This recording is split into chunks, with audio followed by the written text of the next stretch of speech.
آپ دونوں تھوڑا سا کہیں قریب ہوں یا ایک یہاں پر آ جائیں.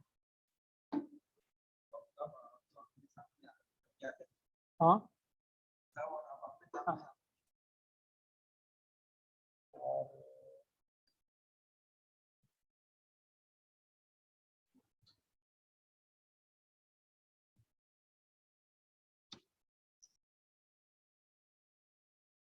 بسم اللہ الرحمن الرحیم نحمده ونصلي على رسوله الكريم اما بعد فاعوذ باللہ من الشیطان الرجیم بسم اللہ الرحمن الرحیم وَلَقَدْ يَسَّرْنَا الْقُرْآنَ لِلذِّكْرِ فَهَلْ مِن مُدَّكِرٍ صدق اللہ العظیم.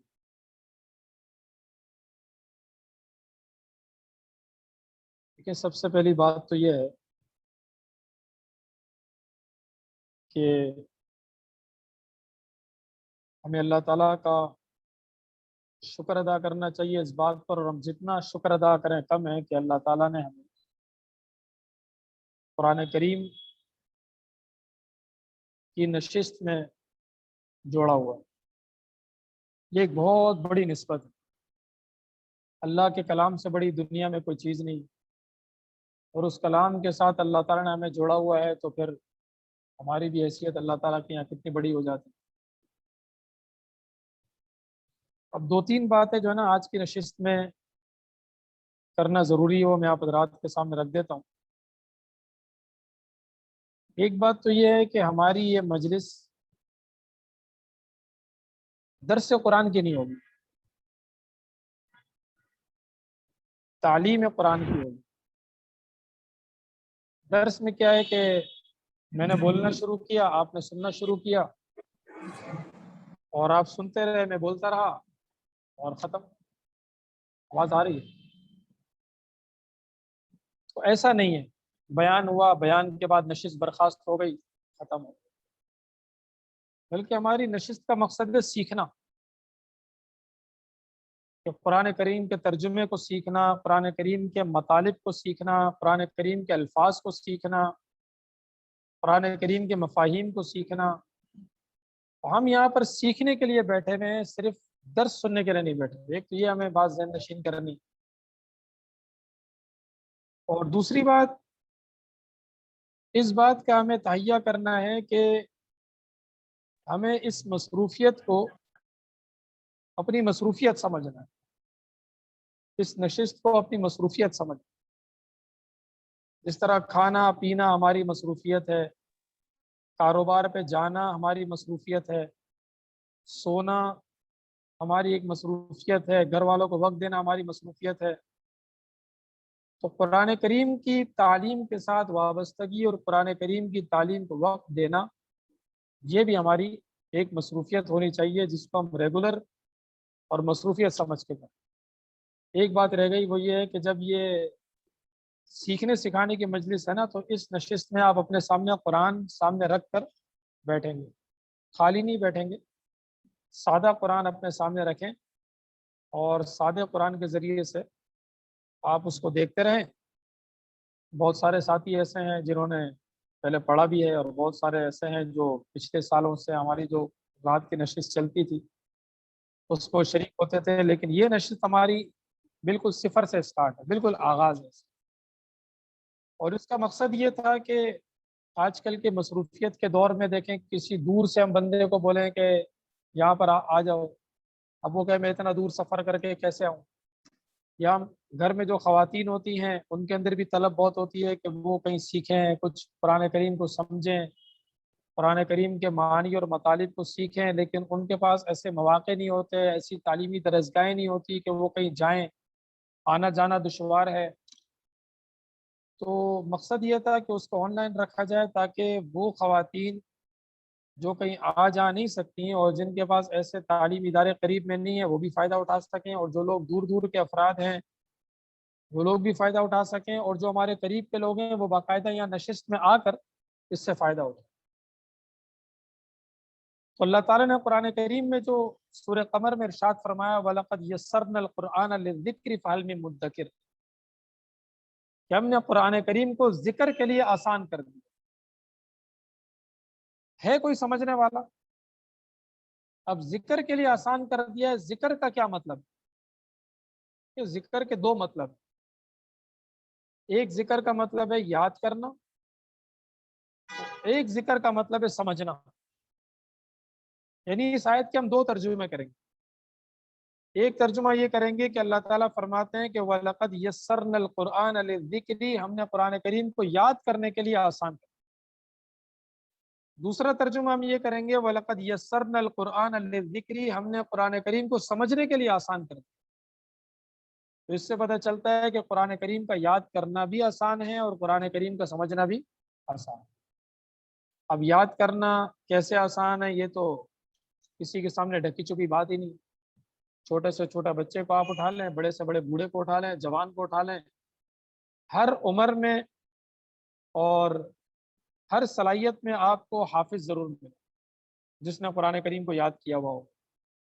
اور کوئی یہ نہیں کہہ سکتا کہ قرآن کریم یاد نہیں ہو سکتا، قرآن کریم کو حفظ نہیں کیا جا سکتا، اس کا تو سوال ہی پیدا نہیں ہوتا۔ لوگوں کے سامنے لا سکتے ہیں ایسے افراد جو لاکھوں کی تعداد اور کروڑوں کی تعداد میں لوگ حافظ قرآن۔ اس کا مطلب قرآن کریم جو ہے وہ یاد کرنے کے لیے آسان ہے۔ جس طرح قرآن کریم کو یاد کرنا آسان ہے، اس طرح قرآن کریم کو سمجھنا بھی آسان ہے۔ ہمارے ایک چھوٹی سی غلط فہمی ہے، وہ یہ ہے کہ ہم یہ کہتے ہیں کہ قرآن کریم کو سمجھ نہیں سکتے جب تک کہ بہت سارے علوم نہ آتے ہوں۔ اب قرآن کو کیسے سمجھیں؟ دیکھیں، دو چیزیں ہوتی ہیں، ایک ہوتا ہے سمجھنا اور ایک ہوتا ہے سمجھانا، اور ایک ہوتا ہے کسی چیز سے واقف ہونا اور ایک ہوتا ہے کسی چیز کی تشریح کرنا۔ یہ دو چیزیں الگ الگ ہے نا۔ سمجھنا، سمجھانا، کسی چیز سے واقف ہونا اور کسی چیز کی تشریح کرنا۔ ہم قرآن کریم کو سمجھ بہت آسانی سے سمجھ سکتے ہیں، ہو سکتا ہے ہم کسی کو سمجھا نہ سکیں، بہت سارے علوم ہمیں نہ آتے ہو تو ہم سمجھانے میں کہیں پھنس جائیں، سمجھنے میں نہیں پھنسیں گے۔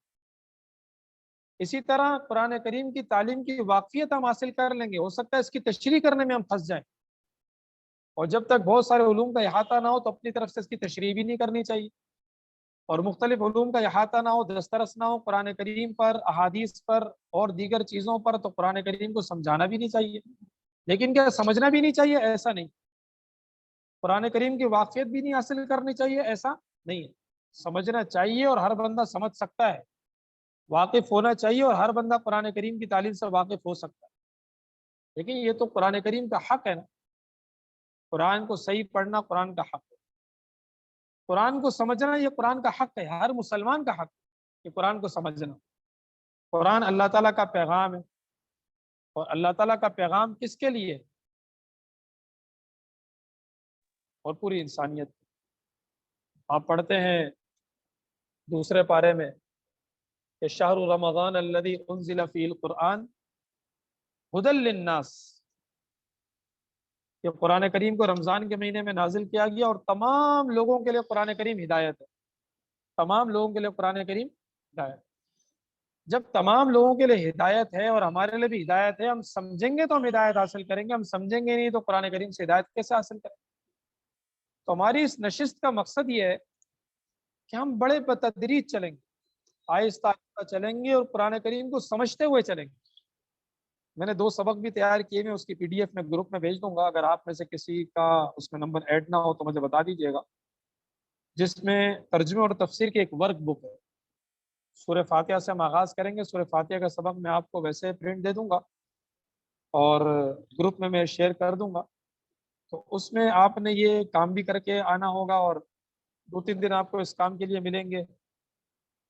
مختلف جگہوں پر ترجمہ ہوگا، مختلف جگہوں پر قرآن کریم کی تفسیر کی وضاحت ہوگی، مختلف جگہوں پر مختلف چیزوں کی وضاحت ہوگی، یہ سب چیزیں آپ کو کرنی ہوں گی تاکہ آپ کو کچھ پریکٹس ہو اور آپ کچھ سیکھیں۔ مقصد یہ ہے کہ چند مہینوں کے بعد اور کچھ عرصے کے بعد آپ کے اندر اتنی صلاحیت پیدا ہو جائے کہ آپ قرآن کریم کو پڑھیں اور قرآن کریم کو سمجھیں۔ اگر ہم روزانہ اس چیز کو انشاءاللہ آدھا گھنٹہ دیں گے، 35 منٹ دیں گے، 40 منٹ دیں گے اور توجہ کے ساتھ دیں گے، اس لیے کہ ہماری اس نشست میں صرف اور صرف قرآن کریم ہے بس، اور کچھ بھی نہیں ہے، اور کچھ چیزیں نہیں پڑھنی۔ ہاں، قرآن کریم سے وابستہ ایک چھوٹی سی معلم القرآن کے نام سے عربی گرامر ہے، اس کا بھی ایک سبق میں آپ کو دیتا رہوں گا، وہ بڑی آسان ہے، یعنی کہ جس طرح بچے کو الف با سے لیتے ہوئے چلتے ہیں نا، اس طرح آپ کو لیتے ہوئے چلیں گے انشاءاللہ تعالی، اور بڑی آسانی سے آپ اس کو کور کر لیں۔ اور ویسے بھی آپ دیکھتے ہیں جب بچہ پڑھنے کے لیے جاتا ہے نا، تو اس کو ایسی کتاب دی جاتی ہے جس میں لکھا ہوتا ہے کہ سین سے سیب تو سیب کی شکل بنی ہوتی ہے، با سے بکری تو بکری کی شکل بنی ہوتی ہے، الف سے آم تو آم کی شکل بنی ہوتی ہے۔ بڑے آسان انداز میں سمجھایا جاتا ہے نا۔ قرآن کریم کو بھی اللہ تعالیٰ نے بڑے آسان انداز میں سمجھایا کہ یہ دیکھو اتنا بڑا آسمان، یہ دیکھو بادل، یہ دیکھو دریا، یہ دیکھو سمندر، یہ دیکھو پہاڑ، یہ دیکھو اپنے اندر کی صلاحیتیں، یہ دیکھو انسان کہ کیسے اللہ نے اس کو پیدا کیا، کیسے اللہ بارش برسا رہا ہے، کیسے اللہ پودے اگا رہا ہے، کیسے اللہ دریا بہا رہا ہے، کیسے اللہ نے پہاڑوں کو کھڑا کیا ہوا ہے۔ یعنی بچوں کی طرح اور عام فہم انداز میں اور مشاہدات کے ساتھ اللہ تعالیٰ نے ہمیں قرآن کریم میں اپنی اولویت سمجھائی ہے، اپنی وحدانیت سمجھائی ہے۔ تو قرآن کریم اللہ کی بڑی آسان کتاب، ہم نے اس کو وقت نہیں دیا، ہم نے توجہ نہیں دی، ہم نے سیکھنے کی کوشش نہیں کی، اس لیے ہم پیچھے ہیں۔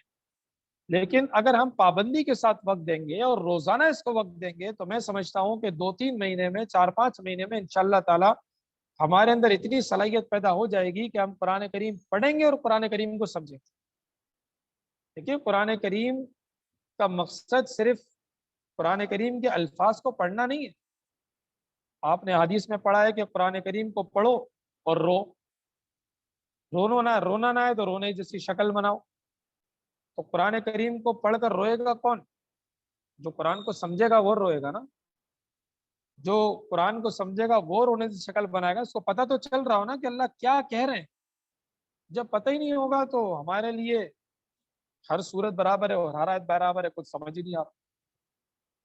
اب آپ دیکھیں اللہ تعالیٰ نے قرآن کریم میں ارشاد فرمایا کہ وَهَذَا كِتَابٌ أَنزَلْنَاهُ مُبَارَكٌ لِيَدَّبَّرُوا آیات۔ ہر چیز کی ایک علت ہوتی ہے جس کو ہم کہتے ہیں سبب، اور اس کو ہم کہتے ہیں وجہ۔ آپ نے اس نشست میں مشکل الفاظ کو بھی یاد کر، سبب، وجہ، علت۔ یہ ڈیکس ہے، اس کے بنانے کا مقصد کیا ہے؟ اس پہ کوئی چیز رکھی جائے، اس پر کوئی کتاب رکھی جائے، قرآن کریم رکھا جائے۔ یہ پیپر ہے، اس کو بنانے کا مقصد کیا ہے؟ اس پر کچھ لکھا جائے۔ یہ مائک ہے، اس کو بنانے کا مقصد کیا ہے؟ دور تک آواز پہنچائی جائے۔ یہ مسجد ہے، اس کو بنانے کا مقصد کیا ہے؟ لوگ اس میں آ کر نماز پڑھیں۔ یہ پنکھا ہے، اس کو بنانے کا مقصد کیا ہے؟ اس سے ہوا ہے۔ یہ ٹائل ہے، اس کو بنانے کا مقصد کیا ہے؟ تاکہ فرش محفوظ ہو، صاف ستھرا رہے۔ ہر چیز کا ایک مقصد ہوتا ہے، ہر چیز کی ایک وجہ ہے، ہر چیز کا ایک سبب ہے، ہر چیز کی ایک علت۔ قرآن کریم اللہ تعالیٰ نے نازل فرمایا تو اس کا بھی تو کوئی مقصد ہوگا نا، اس کا کوئی سبب ہوگا، اس کی کوئی وجہ ہوگی، کوئی مقصد ہوگا۔ اب وہ کون بیان کرے گا؟ اللہ خود بیان کریں گے کہ میں نے قرآن کریم اس لیے نازل کیا ہے، تو بات پکی ہو جائے گی کہ ہاں جب نازل اس لیے کیا ہے تو ہمیں بھی تو پھر اس میں حصہ لینا ہے۔ تو اللہ تعالیٰ فرماتے ہیں کہ میں نے قرآن کریم اس لیے نازل کیا ہے لیدبروا آیات ولیتذکر اولو الالباب، تاکہ لوگ اس کی آیات میں تدبر کریں، غور و فکر کریں، اور لوگ اس کو سمجھیں، لوگ اس سے نصیحت حاصل کریں۔ میں اکثر اپنے سبق میں اور مثال دے دیتا ہوں کہ کسی کا بینک اکاؤنٹ ہے یا کسی کا اور کوئی پراپرٹی کا مسئلہ ہے، کوئی بھی مسئلہ ہے، اس کے پاس ایک لیٹر آتا ہے کہیں سے، کسی بھی ادارے سے لیٹر آتا ہے، اور اس پر اس کا نام لکھا ہوا ہے، اس کا فون نمبر لکھا ہوا ہے، اس کا NIC نمبر لکھا ہوا ہے، اس کا گھر کا ایڈریس لکھا ہوا ہے۔ اب اس کو پتہ ہے کہ کوئی اہم بات ہوگی، وہ اس کو کھولتا ہے اور وہ انگلش میں، وہ بندہ سوچتا ہے میں تو پڑھا لکھا نہیں ہوں، مجھے تو انگلش نہیں آتی۔ اب وہ کیا کرتا ہے؟ اس کو بند کر کے سائڈ میں رکھ دیتا؟ نہیں، وہ اس کو کسی سے پڑھواتا ہے۔ اگر اس کو خود پڑھنا آ جائے تو وہ خود پڑھتا ہے، ورنہ کسی کو کہتا ہے مجھے پڑھ کے سناؤ اس میں کیا لکھا ہوا۔ اس لیے کہ کوئی میرے حق میں بات ہے، یا کوئی مجھے وارننگ دی گئی ہے، یا کوئی میرے یہ کوئی فائدے کی بات ہے، کوئی نقصان کی بات ہے، مجھے پتہ تو چلے تاکہ میں اس کے مطابق ہوشیار ہو جاؤں۔ تو اللہ تعالیٰ نے ہمیں قرآن کریم جو دیا ہے، ہمیں اس کو کھول کر پڑھنا ہے، اس کو سمجھنا ہے۔ سمجھ میں نہیں آ رہا تو ہمیں سمجھنے کی مجلس میں بیٹھنا ہے، اس میں شرکت کرنی ہے، اور اپنی دیگر مصروفیات کے ساتھ اس کو اپنی ایک مصروفیت سمجھنا ہے۔ کہ جس طرح کھانا کھانا میری ایک ذمہ داری ہے اور میری ایک جسمانی ضرورت ہے، سونا میری جسمانی ضرورت ہے، اور گھر والوں کو وقت دینا میری معاشرت کا حصہ ہے، تو اس طرح قرآن کریم کو وقت دینا میری روحانی ضرورت ہے۔ کھانا نہیں کھاؤں گا، میں سوؤں گا نہیں، تو میرے جسم متاثر ہوگا، اگر میں قرآن کریم کو وقت نہیں دوں گا تو میری روح متاثر ہوگی۔ یہاں پر میں ضمن ایک اور بات آپ سے کر دوں، جو بھی کورس شروع ہوتا ہے نا، اس کے اشتہار ہوتے ہیں، بڑے بڑے اشتہار متاثر کرنے کے لیے ہوتے ہیں، تاکہ زیادہ سے زیادہ لوگ اس میں شرکت کریں۔ میں نے بھی بنایا اور اس میں لوگوں کو بھیجا بھی۔ کتنے لوگ شامل ہیں؟ ہاں، 45 لوگ تھے، 100 افراد۔ تو لوگوں کو جوڑنے کے مقصد سے ایک اشتہار بنایا۔ اشتہار میں عام طور پر لوگ کیا کرتے ہیں کہ 6 مہینے کا کورس ہے، 3 مہینے کا کورس ہے، 8 مہینے کا کورس ہے، 1 سال کا کورس ہے، 2 سال کا کورس۔ میں 2 باتیں آپ سے کرتا ہوں۔ ایک بات تو یہ ہے کہ علم دین کا چسکا، یہ ایک ایسا چسکا ہے، اگر یہ پڑ جاتا ہے تو 1 سال کا کورس کرنے کے بعد کیا بندے کے اندر طلب نہیں ہوتی کہ میں مزید پڑھوں؟ کیا کہتے ہیں؟ طلب بڑھ جاتی ہے۔ پھر وہ کہتا ہے کہ اب آئندہ سال کیا کرنا ہے، کوئی اور کورس مرتب کیا جائے۔ پھر 2 سال ہو جاتے ہیں تو اور طلب بڑھ جاتی ہے۔ پھر وہ کہتا ہے کہ اب آئندہ سال اور کیا کرنا ہے، کوئی اور کورس مرتب کیا جائے۔ اس کی کوئی انتہا نہیں ہے۔ یہ ہماری دلچسپی کی بات ہے اور ہماری دل لگی کی بات ہے، ہم کتنی دلچسپی کے ساتھ حاضری دیتے ہیں، کتنی دلچسپی کے ساتھ ہم توجہ دیتے ہیں۔ جتنا ہم دلچسپی دکھائیں گے اور جتنا ہم اس میں شرکت کریں گے تو ہماری طلب بڑھے گی، کم نہیں ہوگی۔ ایک تو یہ بات، اگر ہم کہیں 6 مہینے کا کورس ہے، ہم کہیں 3 مہینے کا کورس ہے، ہم کہیں 1 سال کا کورس ہے، یہ فضول ہے میری نظر میں۔ قرآن کریم 3 مہینے، 6 مہینے، 1 سال میں ہوگا نہیں۔ ہاں، اگر درس ہم دیں گے نا تو شاید 1 مہینے میں ہی پورا ہو جائے، لیکن اگر آپ نے سیکھنا ہوگا نا تو اس کے لیے وقت درکار ہو کہ 6 مہینے میں بھاگ دوڑ کر اور 1 سال میں بھاگ دوڑ کر ہم یہ کام نہیں کر سکیں۔ اس لیے میں نے اس میں یہ نہیں لکھا کہ 6 مہینے کا کورس ہے یا 12 مہینے کا کورس ہے یا 3 مہینے کا کورس ہے۔ میں نے اس کو اس پر پینڈنگ چھوڑا ہوا تھا کہ جب ہم پہلی نشست کریں گے تب میں بتاؤں گا کہ کتنے سال کا کورس ہے۔ یہ ان لمیٹڈ کورس ہے، جب تک ہمارا قرآن پورا نہیں ہوتا جب تک کا کورس۔ 1 سال کے اندر کیا، 1 سال کے اندر بندہ کورس پورا کرنے کے بعد ہاتھ باندھ کے بیٹھ نہیں جاتا۔ میں نے آپ کو بتایا تو تجربے کی بات ہے نا، یا ساتھی بیٹھے میں کہ وہ کہتے ہیں بھائی ہم نے 1 سال پڑھ لیا، اب دوسرے سال کے لیے مزید کوئی چیز مرتب کی جائے، تیسرے سال کے لیے مزید کوئی چیز، 5ویں سال کے لیے مزید کوئی چیز۔ ایک تو یہ بات۔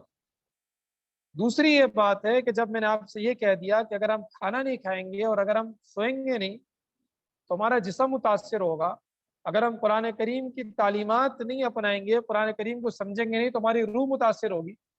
تو ہم نے سونے کے لیے اور کھانے پینے کے لیے کوئی دن متعین کیے ہوئے ہیں کہ 3 مہینے تک سونا ہے، یا 3 مہینے تک کھانا ہے، یا 6 مہینے تک کھانا ہے، یا 1 سال تک کھانا ہے، یا 2 سال تک سونا ہے، بس پھر ساری زندگی کی نیند پوری کر لی؟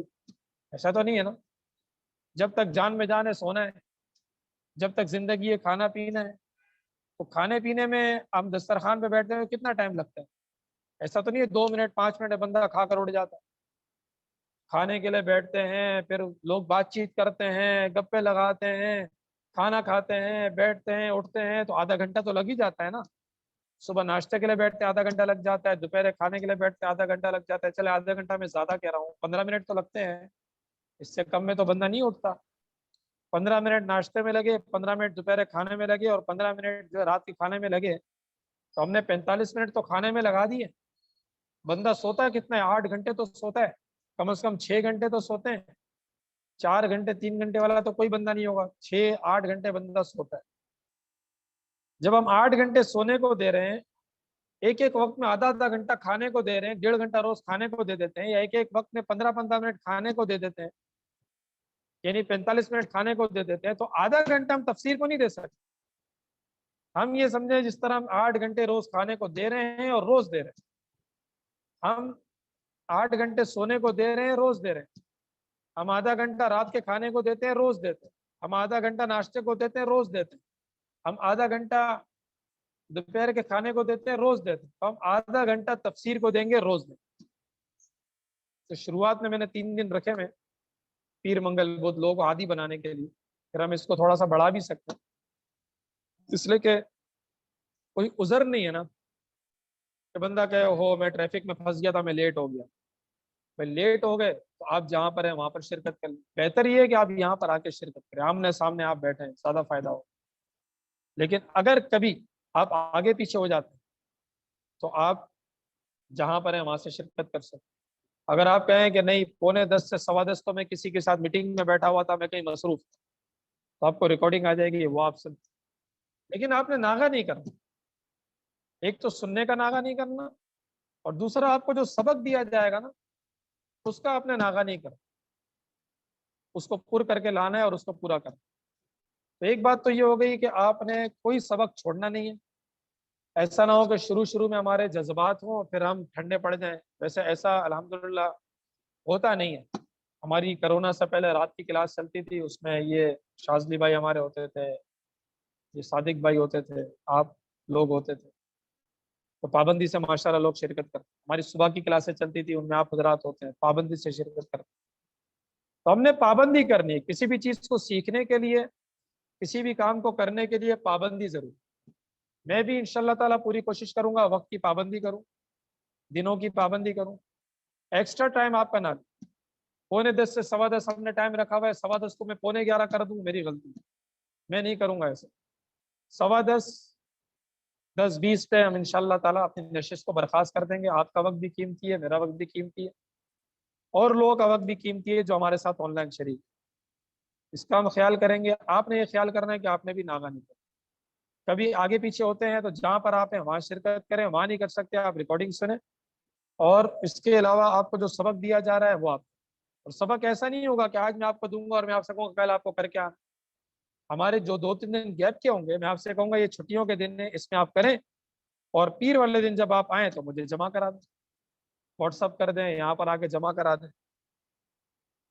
تو اس چیز کی آپ لوگ پابندی کریں گے انشاءاللہ. وقت کی پابندی کریں گے، روزانہ پابندی کریں گے. کوئی سبق رہ جائے گا، میں نے آپ کو جو ترتیب بتائی ہے جائیں وہاں شرکت کریں گے. وہاں سے بھی رہ جائے گا، ریکارڈنگ سننے کی پابندی کریں گے. ایک بات یہ ہے. دوسرا وقت یہ کہ اپنے ذہن سے یہ بات نکال دیں گے، 3 مہینے 6 مہینے والی باتیں نکال دیں. بہت سارے اشتہار ہوتے ہیں دیکھیں لوگوں کو جمع کرنے کے. میں اگر اپنے اشتہار میں لکھتا انلمیٹڈ 2 سال 3 سال 4 سال 5 سال تو لوگ شریک ہی نہ ہوتے. لوگ کہتے ہیں اتنا عرصہ کون گزارے گا. بھائی اتنا عرصہ ہم سونے کو بھی تو ساری زندگی وقت دے رہے ہیں نا، ہم کھانے کو بھی تو ساری زندگی وقت دے رہے ہیں. تو ہم قرآن کو ساری زندگی نہیں تو کم از کم 2 3 4 سال تو دیں جس میں ہمارا پورا قرآن کریم کیا ہو جائے، مکمل ہو. تو یہ ایک بات آ گئی.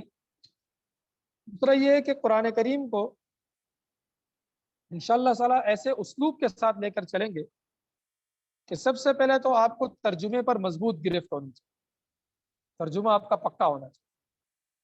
دوسرا صحابہ کرام رضوان اللہ تعالی علیہم اجمعین 4 طرح سے دیکھیں قرآن کریم کی تفسیر کرتے تھے. اس بات پر میں اپنی بات کو ختم کرتا ہوں. پہلا تفسیر القرآن بالقرآن، کہ قرآن کریم کی تفسیر قرآن کریم کے ذریعے. جیسے آپ سورہ فاتحہ روز پڑھتے ہیں، اہدنا الصراط المستقیم صراط الذین انعمت علیہم، یا اللہ ان لوگوں کے راستے پر ہمیں چلانا جن پر آپ نے اپنا انعام کیا. اب وہ کون لوگ ہیں جن پر اللہ نے انعام کیا ہے؟ تو آپ دیکھیں قرآن کریم میں اللہ تعالیٰ دوسری جگہ ارشاد فرماتے ہیں کہ اولئک الذین انعم اللہ علیہم من النبیین والصدیقین والشہداء والصالحین. نبی، صدیقین، شہداء اور صالحین، یہ انعام یافتہ لوگوں کی تفسیر ہے. یہ تفسیر کس نے کی؟ خود قرآن نے کی. اسے کہتے ہیں تفسیر القرآن بالقرآن، کہ قرآن خود قرآن کی تفسیر کر. آپ اس کو عربی میں استعمال کریں، آپ اس کو کہیں گے القرآن یفسر بعضہ بعضا. ایسے مشکل الفاظ میں ٹائپ بھی کر دوں گا آپ کو تاکہ آپ کو آسانی ہو جائے، ایسی چیزیں یاد کریں. القرآن یفسر بعضہ بعضا، اس کا ترجمہ یہ ہے کہ قرآن کا بعض حصہ بعض کی تفسیر خود کرتا ہے. سورہ فاتحہ میں اللہ تعالیٰ نے چھوٹی سی بات ذکر کی، آگے جا کر کسی صورت میں اللہ تعالیٰ نے اس کی تفسیر کی. اچھا اس کی ایک اور مثال میں آپ کو دوں. حضرت آدم علیہ الصلوۃ والسلام جنت سے نکلے، غلطی ہو گئی، توبہ کی نا۔ قرآن کریم میں اللہ تعالیٰ نے کیا فرمایا؟ فَتَلَقَّى آدَمُ مِن رَبِّهِ كَلِمَاتٍ فَتَابَ عَلَيْهِ۔ آدم علیہ السلام نے کچھ کلمات حاصل کی اور توبہ کی۔ وہ کلمات کیا تھے اس کا تو یہاں ذکر نہیں ہے، لیکن تھوڑا سا آگے جائیں آپ تو اللہ تعالیٰ نے فرمایا کہ قَالَ رَبَّنَا ظَلَمْنَا أَنفُسَنَا وَإِن لَّمْ تَغْفِرْ لَنَا وَتَرْحَمْنَا لَنَكُونَنَّ مِنَ الْخَاسِرِينَ۔ وہ کلمات ہمیں مل گئے، کہاں سے ملے؟ قرآن سے ملے۔ تو اس کو ہم کیا کہتے ہیں؟ القرآن یفسر بعضہ بعض، دوسرے الفاظ میں ہم کہتے ہیں تفسیر القرآن بالقرآن۔ اسی طرح تفسیر القرآن بالاحادیث، کہ قرآن کریم کی تفسیر احادیث مبارکہ کے ذریعے۔ قرآن کریم کی آیت نازل ہوئی الذین آمنوا ولم یلبسوا ایمانہم بظلم اولئک لہم الامن وہم مہتدون، کہ وہ لوگ جو ایمان لے اور اپنے ایمان کے ساتھ انہوں نے ظلم نہیں کیا، ان کو قیامت میں امن ملے گا۔ اب صحابہ بڑے پریشان کہ اللہ کے رسول ظلم نہیں کیا، ان کو امن ملے گا، تو کون ایسا بندہ جس سے چھوٹا موٹا ظلم نہ ہو جائے؟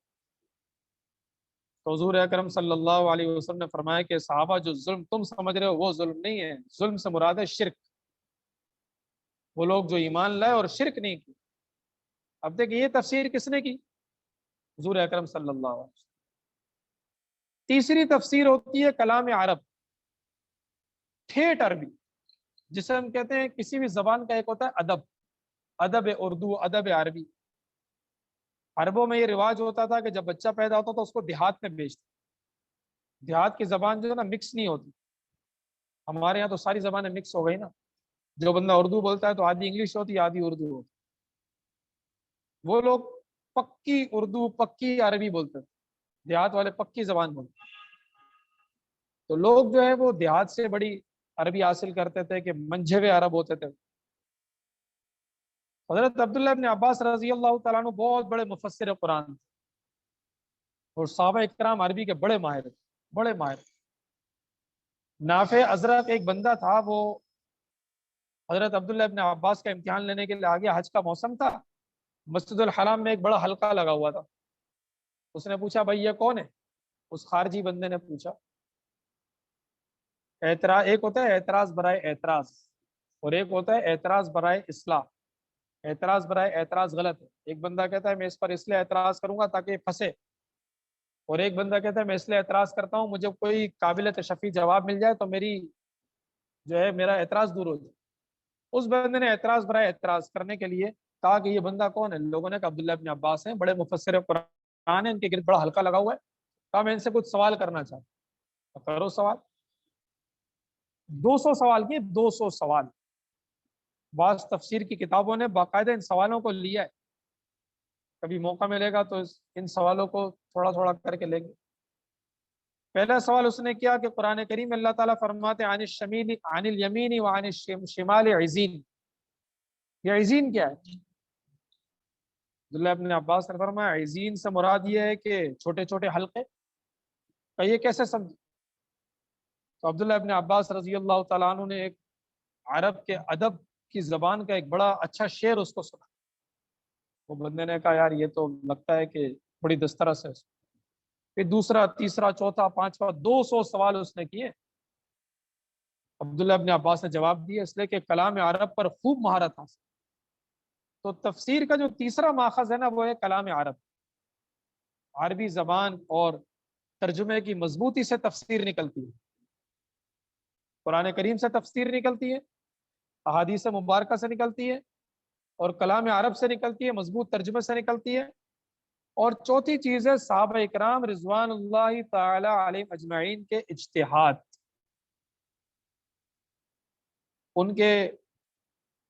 انہوں نے جو گہرائی میں جا کر چیزوں کو سمجھا، جیسے کہ آپ نے سنا ہوگا کہ وہ آیت نازل ہوئی اذا جاء نصر اللہ والفتح ورأیت الناس يدخلون فی دین اللہ افواجا، جو ماہر صحابہ اکرام تھے نا وہ سمجھ گئے کہ اس میں حضور اکرم صلی اللہ علیہ وسلم کی وفات کا ذکر ہے، حالانکہ اب ترجمے میں آپ کو نظر ہی نہیں آئے گا۔ اذا جاء نصر اللہ والفتح ورأیت الناس يدخلون فی دین اللہ افواجا،